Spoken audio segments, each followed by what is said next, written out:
That's good.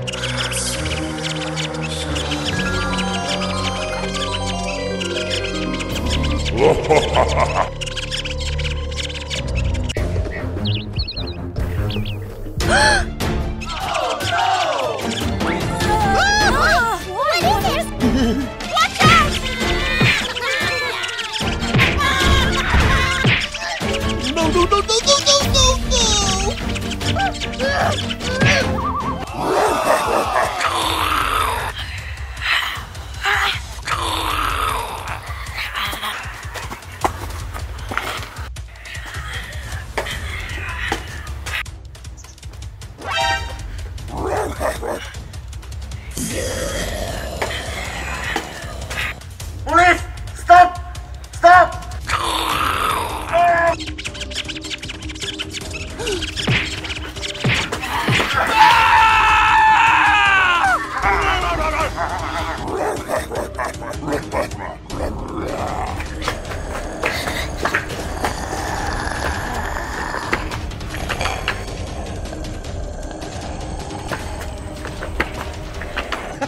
Hey! Look at this dude. What? Police! Stop!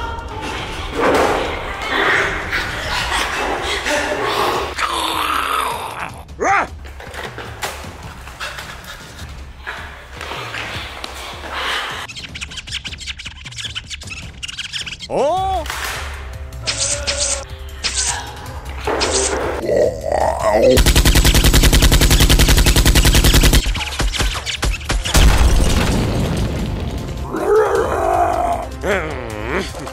I'm gonna pump you full of lead. Go, go!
Stop the presses!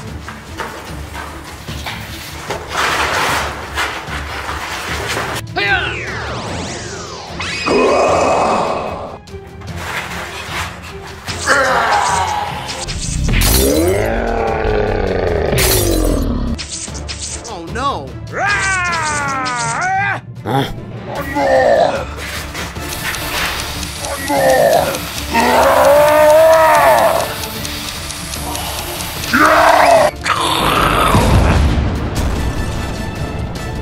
Go, go, go, go!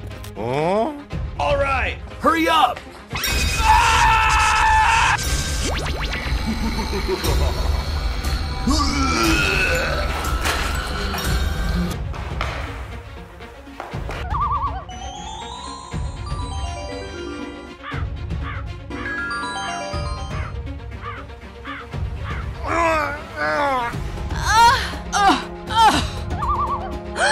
Spiderman! Spiderman! Hey, what happened? I don't know. I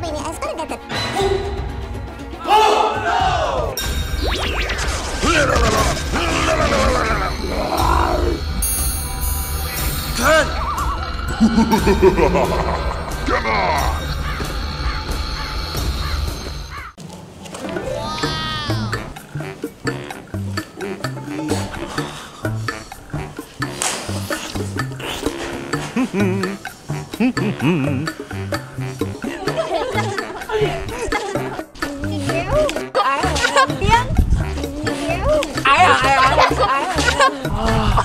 Im.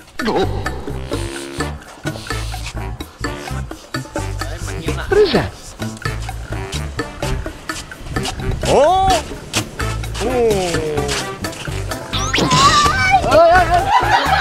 Watch what you're doing. Good. That's good.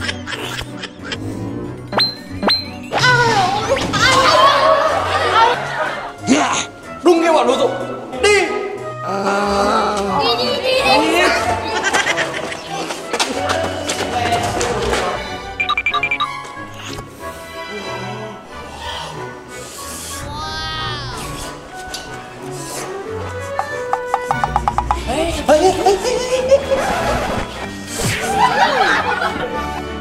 Đúng thằng ngu.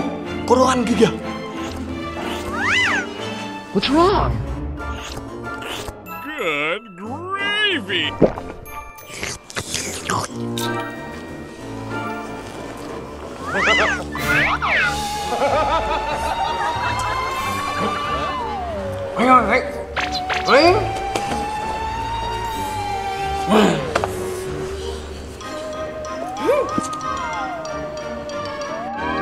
What's that? Help me. Help me. Help me.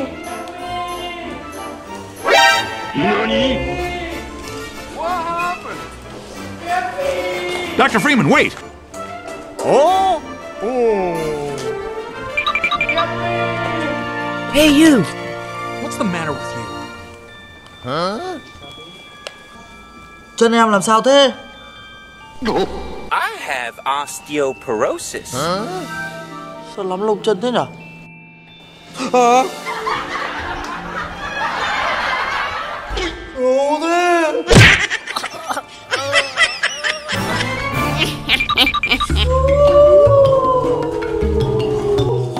Vào thôi. Go, go, go, go!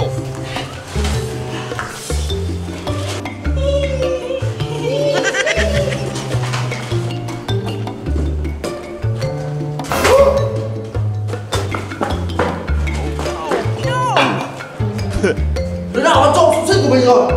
Phải đi tìm nó mới được. That's disgusting. Good. That's good.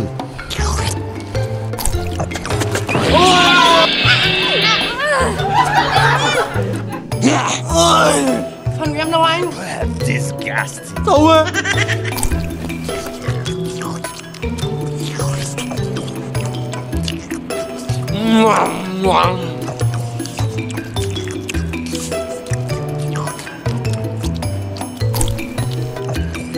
Gravy. It was at this moment that he knew. Công của em lớn nhất.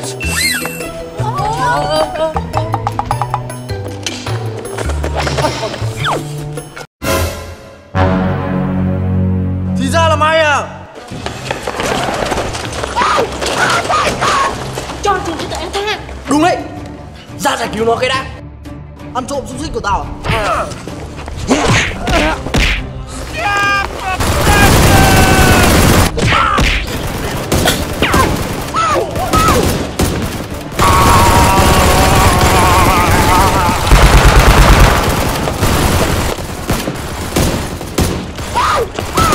Này không, nó chạy rồi.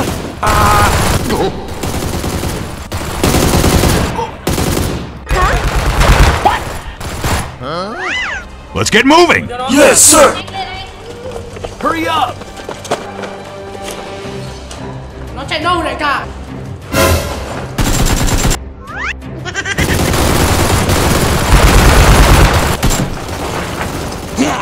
Chúng đông quá, mình phải dùng cách khác rồi.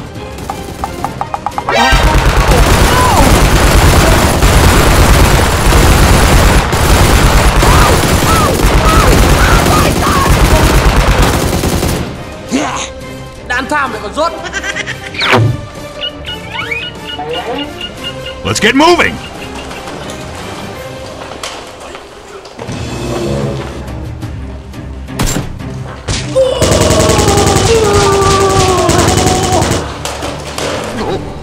Anh chị em xin lỗi.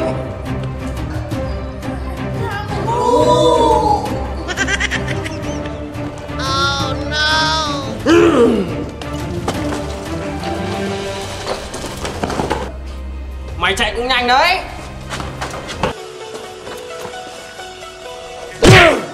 Tao bắt được mày, mày chết với tao. Nope.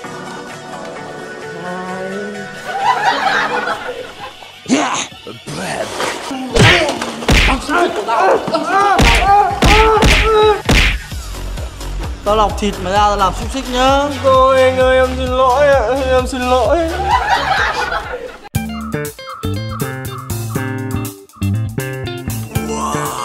Thơm thế.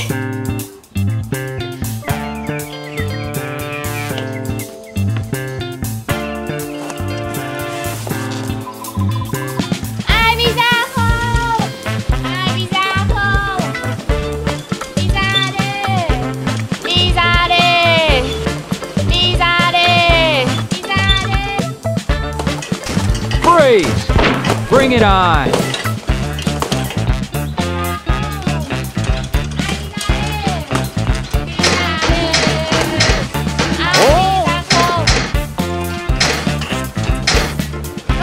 Đi ra không anh?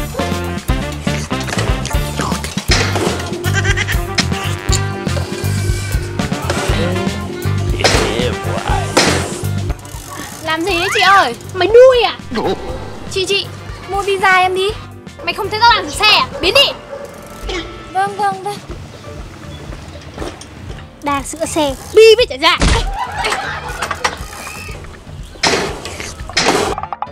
Ai ơi. Ai pizza không?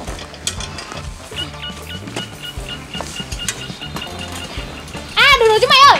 Yeah! Đi thôi. Go, go, go, go! Let's go. Let's go.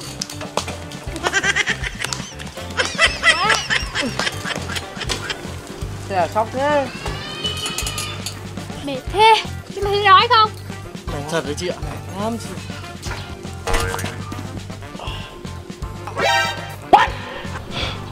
Em mới đang người mệt đây này. Nope. Ai pizza đi. Pizza không? Ê, tao sửa được xe rồi này.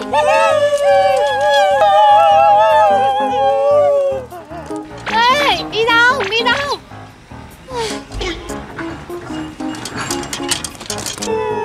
Từ từ. Chúng mày có thấy đói không?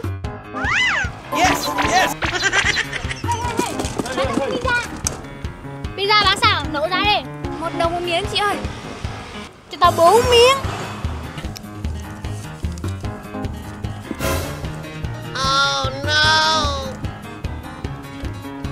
Cho tao 1 cái thôi. Này, cho tao 1 cái thôi. Tao hết tiền rồi. Ok.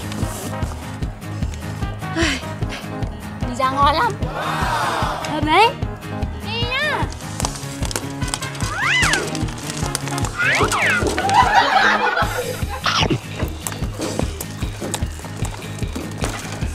Cho em miếng. Nope. Cho em miếng. Xin miếng chị ơi. Rồi, chia nhau đi. Yeah!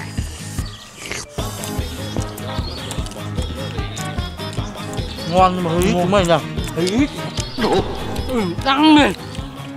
À chị ơi, mình có súng cơ mà. Thế tao. Go, go, go, go! Đi. Đưa pizza đây. Lượn này này. Lượn này.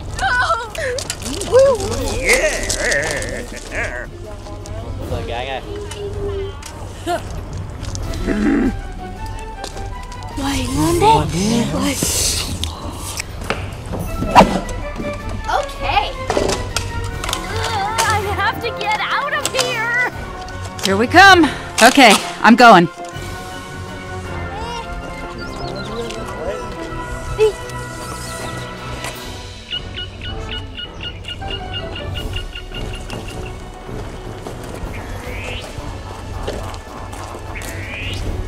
Let's go. Let's go. Yes, sir. Oh, yeah. That's good. Very good. Uống đồ mất tiền ngon thật.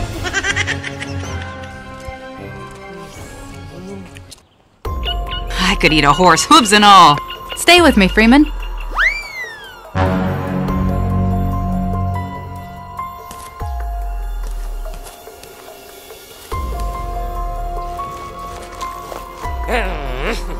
Okay, I'm ready, okay? Good.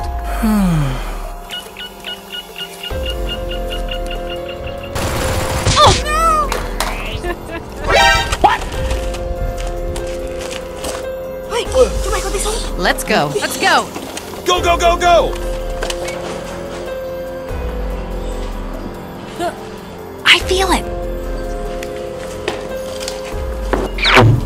Get out.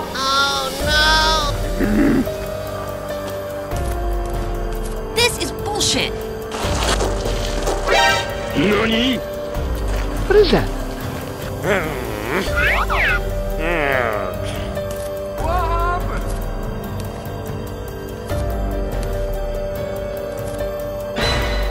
What's the matter with you? Okay, I'm going. Ready when you are. Deja vu. Nope. Nope. Stay with me, Freeman. Look out, Freeman!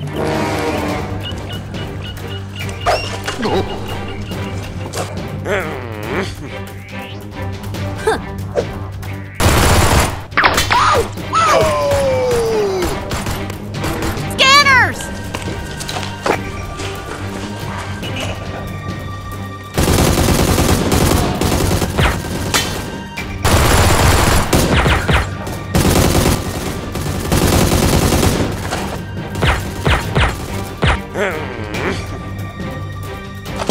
Nani? Chị đi đây được chiều. Okay, last charge. Yeah, you'd better reload. Good.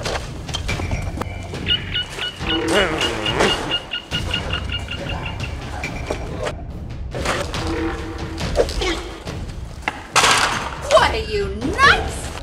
Let's get moving. Scanner! Watch what you're doing! You're not the man I thought you were.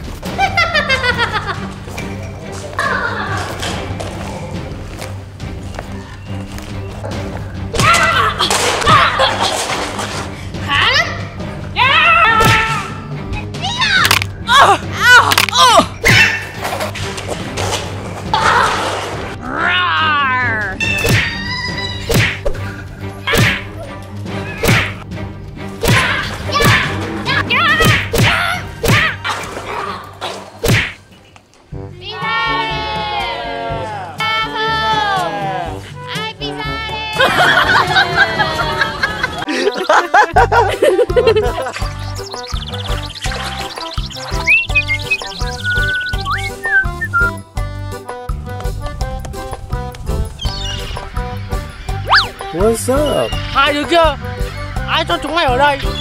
Không biết chỗ này của ai à? Chúng mày không biết à? Cái con ngu này, mày đứng mặt tao thế à? Em nhầm. Chúng mày, vào đuổi chúng nó đi cho tao. Yes, sir.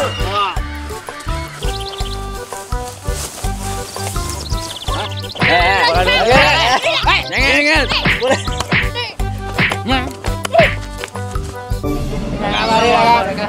Vào đây, vào.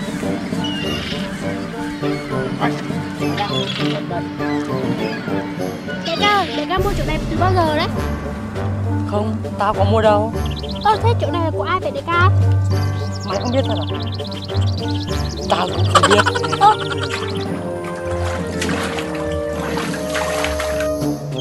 Đại ca, có cá kìa. Có cá kìa. Kìa, tao kéo cá lên. Vô đi nó không nó nhảy mất nhá. Okay. Đại ca ơi, nào, chúng đi vô nào. Ui ui ui ui ui ui ui ui ui ui ui. Đại ca ơi, cá to lắm đại ca ơi. Hooray! Đâu? Mày bảo tao xem nào. Ui ui ui, đại ca đây, cá đây. Đã. Thế này là bảo cá to lắm à? Sáng giờ được cả.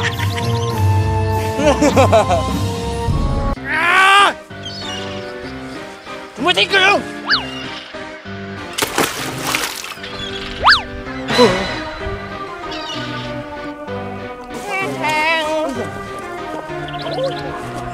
Ai à? Hình như có cá rồi kìa.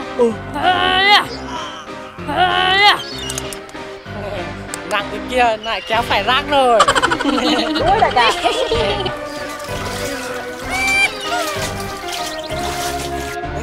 Đại ca có câu được súng kìa. Chúng câu súng đấy. Đợi đấy. Xem tao thể hiện thế này.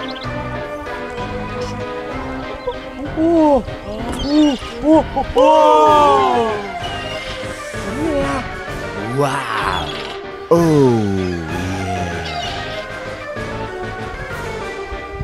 yeah. Đẹp thế. Đại ca, em thấy có cái gì đó sai đại ca. Mày chê tao à? Đại ca, chúng tôi lại câu lên kìa. Đại ca, mình mang súng này đi đổ đi. Mày nghĩ nó được à? Ừ. Đại ca, cứ để em. Evacuate the building, let's go!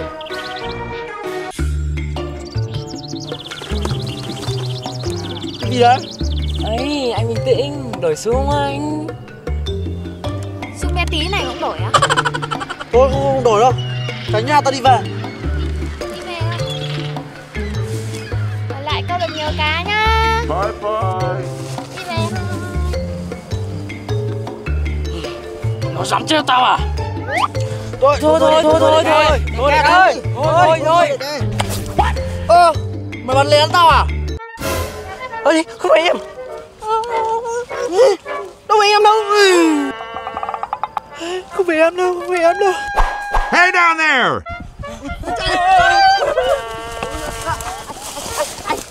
Let's get a move on. We've got to clear out before they target us.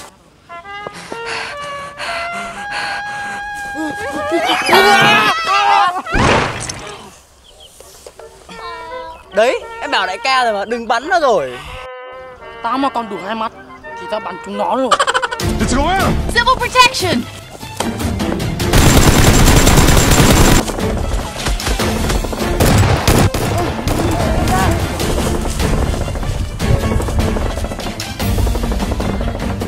Scanners! Combine! Combine!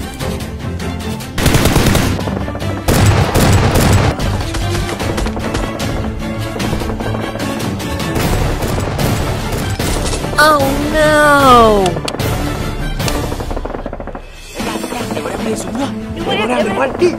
Let's go!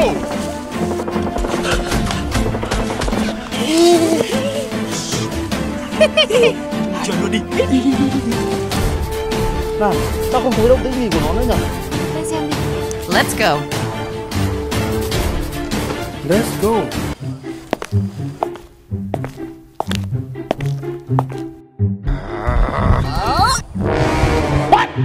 Mày dám bắn lén tao à? No! Chạy đi đâu?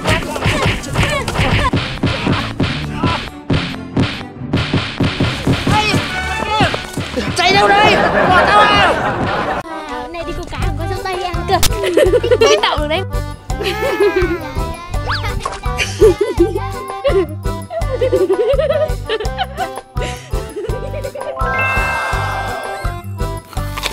Nice. Nice. That's great! Fabulous!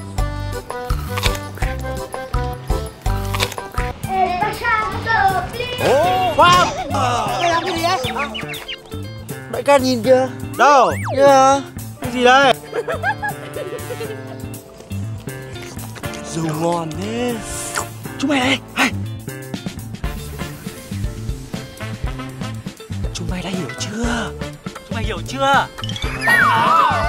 Được rồi. Hả? Chúng mày gật gì mà mạnh thế? Đứng dậy đi thôi, mau. Hurry up!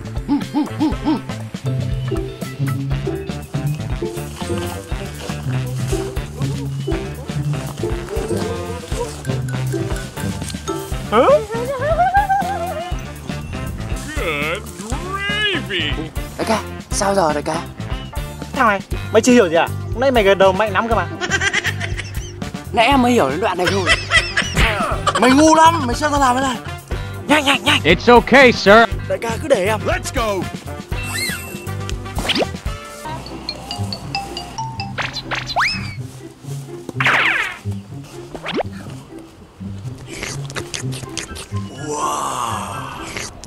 Sao mày lấy có mỗi một quả vậy hả?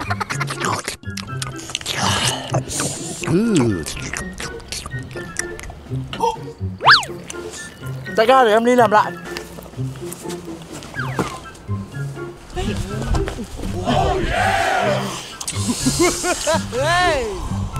One, two, three, four.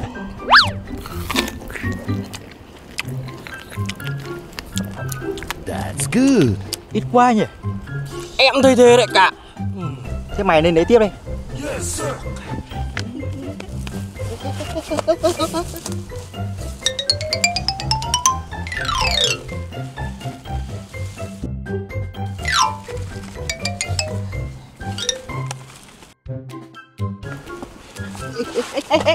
Ấy ôi. Great Caesar Ghost.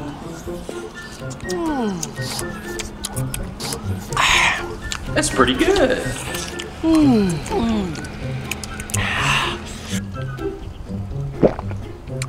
Bảo lấy nhiều vào cơ mà, ăn vẫn thế thòm thèm. Sao nãy giờ mình ăn nhiều thế cơ à? Đâu, em ăn được mấy quả thôi mà. Thôi, câu tiếp đi. Mày lên đi. Mày lên đi. Mày lên đi. Mày đi đi. Thôi, chúng mày tự viên lên nhau đi. Viên sô si, ăn bánh mì, quyền là run, đừng là chiếc.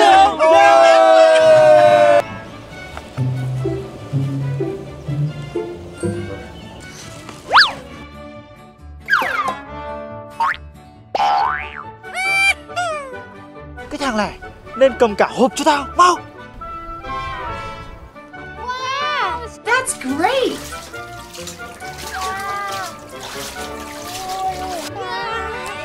đẹp quá. Wow. Đại ca, nó câu được súng kìa. Đẹp thế. Súng cái gì? Súng ăn đi. Ăn đi. Ăn đi. Lại kìa. Nhìn nè. Wow, lại khẩu nữa đẹp quá. Seiko, đi. Go, go, go! Wow, đẹp quá. Wow, súng đẹp quá. Wow. Watch out! Chúng mày, Seiko bị phát hiện rồi. Rút. Watch what you're doing. What?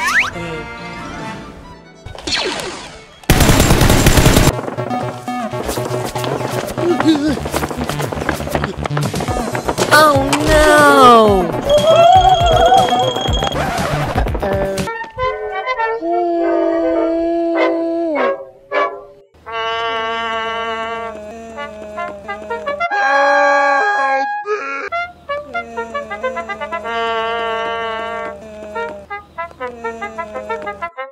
Goodbye.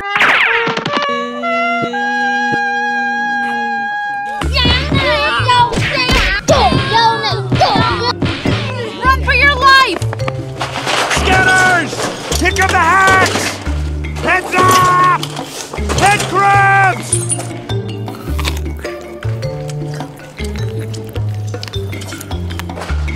Nó chạy đi nơi rồi, mày đứng đây mày ăn à?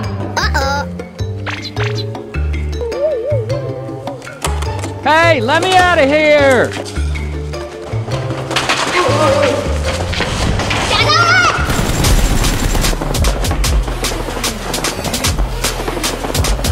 Mọi người trả lời đây!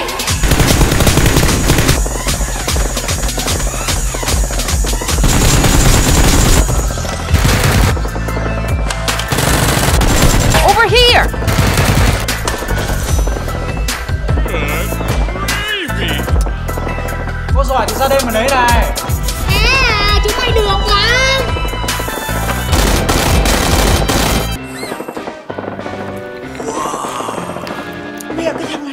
này mày còn ăn à? Đưa tao một quả xem nào.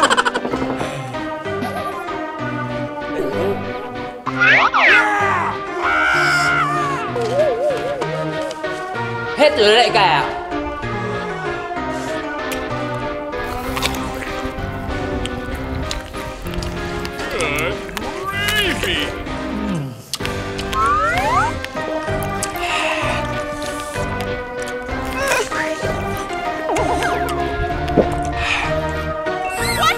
Watch what you're doing! We trusted you!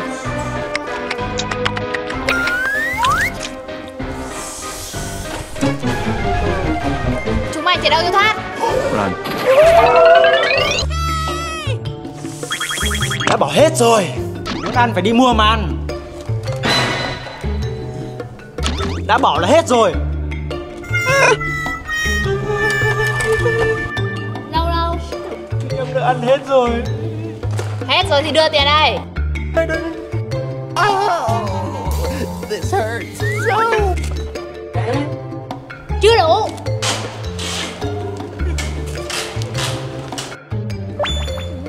Em ăn có mấy quả mà đắt thế.